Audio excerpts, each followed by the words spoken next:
বিকেলবেলা পুকুরে মাছ ধরতে গিয়েছিলাম। ছেলে জাল নিয়ে এসেছে। মা, তুমি এক পাশ ধরো, আমি অন্য পাশকো। আমরা দুজনে মিলে জাল ফেললাম। অনেক মাছ উঠো জালে, রুই, কাতলা, মৃগেল। বাহ, অনেক মাছ! আমি খুশি হলাম। ছেলে জালের দিকে তাকিয়ে হাসল। মা, দেখো, এই মাছগুলো কেমন ছটফট করছে জালে। গুল, হ্যাঁ, বেঁচে থাকার জন্য আমিও তেমনি ছটফট করছি। গুল কেন? সে আমার হাত ধরল। তোমার প্রেমের জালে আমি আটকে গেছি মা। বেঁচে থাকার জন্য তোমাকে প্রয়োজন। আমি জাল ছেড়ে দিলাম। তুই কি বলছিস? আমি বলছি, আমি তোমাকে ভালোবাসি।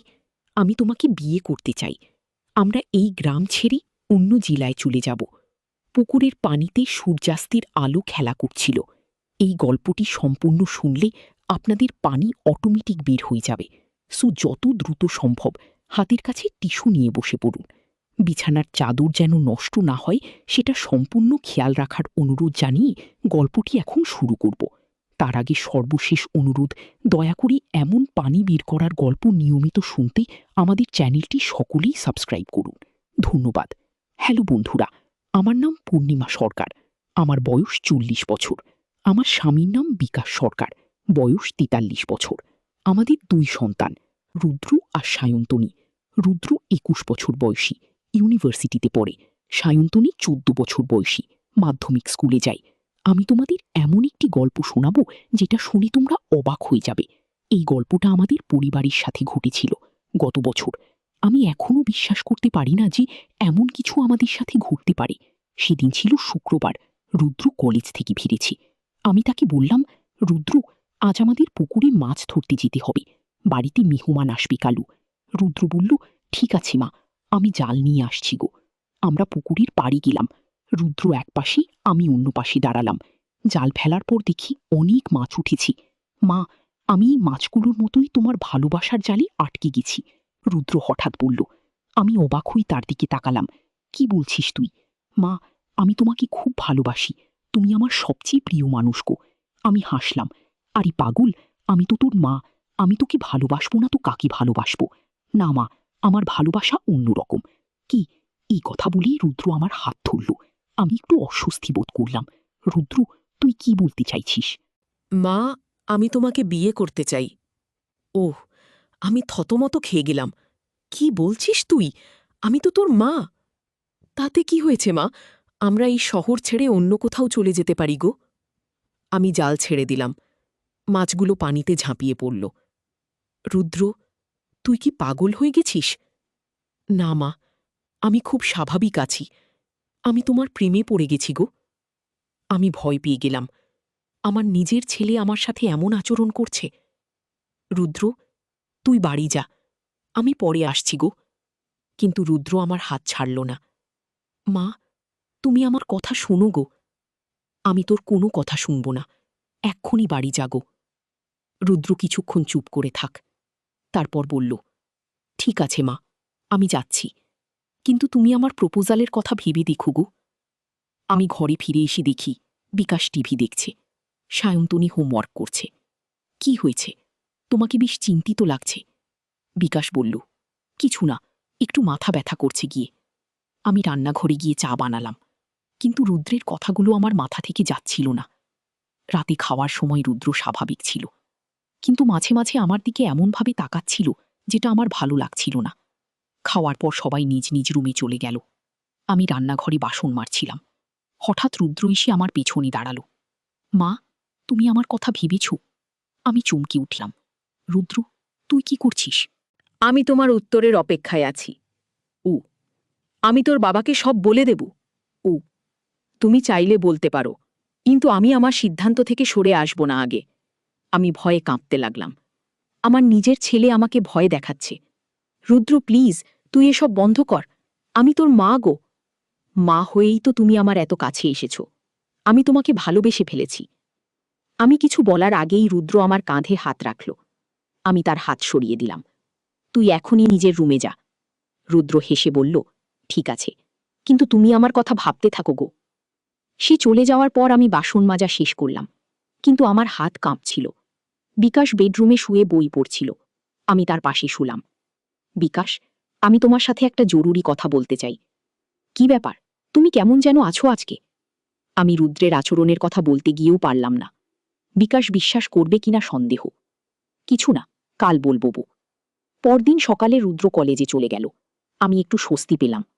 বিকেলবেলা রুদ্র ফিরে এসে আমাকে বলল, মা, আজ আবার পুকুরে যাব? না, আর যেতে হবে না। কাল যা মাছ এনেছি তাই যথেষ্ট। তাহলে আমরা অন্য কোথাও যেতে পারি? বু, আমার কাজ আছে, তুই পড়াশোনা কর। বু।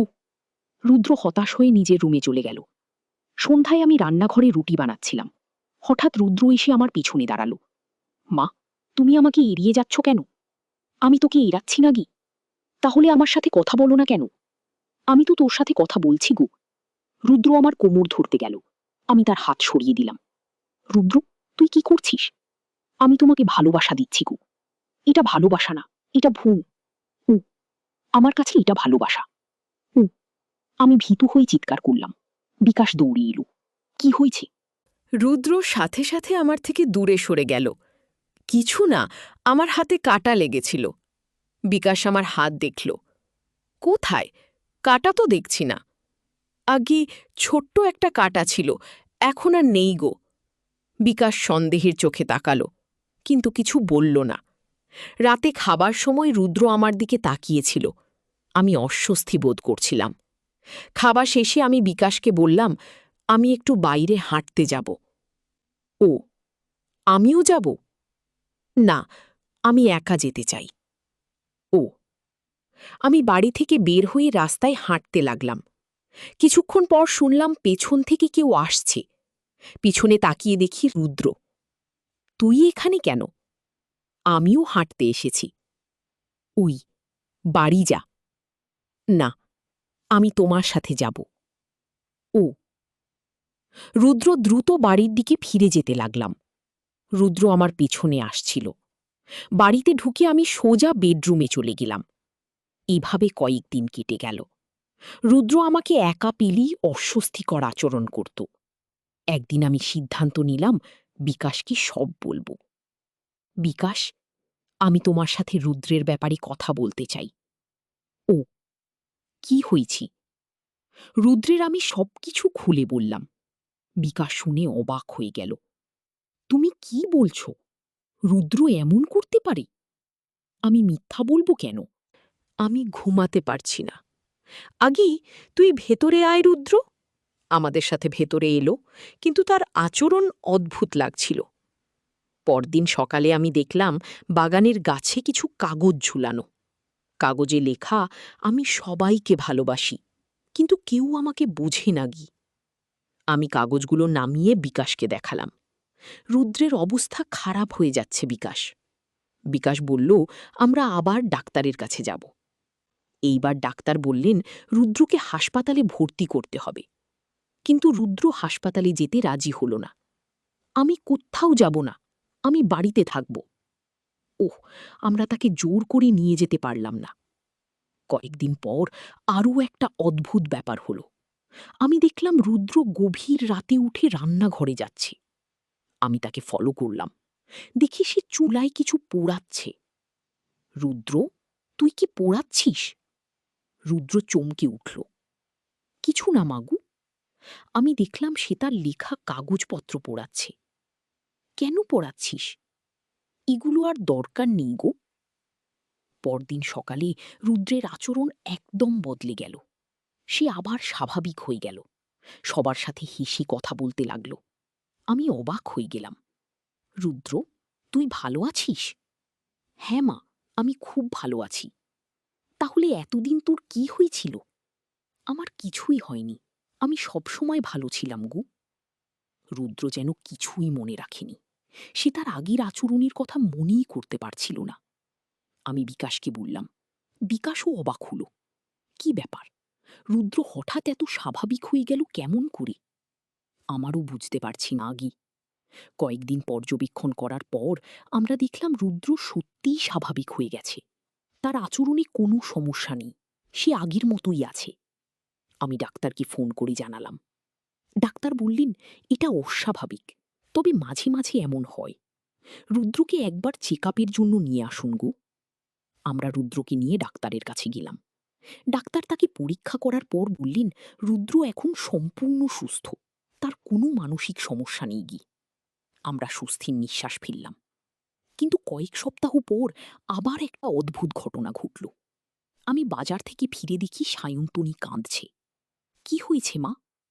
মা, রুদ্র ভাই আমার সাথে খারাপ কথা বলেছে গি। কি বলেছে?